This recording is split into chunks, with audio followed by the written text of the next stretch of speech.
Hanyoyin kare makusantanmu al'umma a yayin da muke ɗauke da cuta.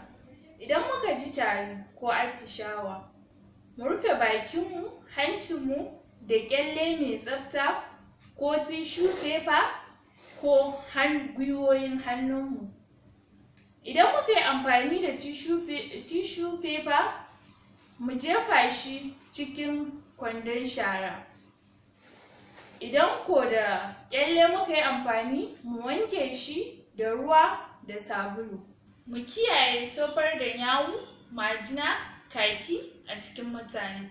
A yayin da muke jin zazzaɓi, tari ko sarƙewar numfashi, mu nisanci al'umma da ma makusanta.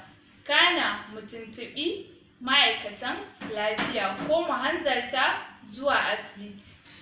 Wannan hanya tana ɗaya daga cikin hanyoyin rage yaɗuwar cututtuka, musamman wannan sabuwar ƙwayar cutar ta corona, daga Jami'ar Gangamin Yaƙi da Sabuwar Ƙwayar Cutar Corona.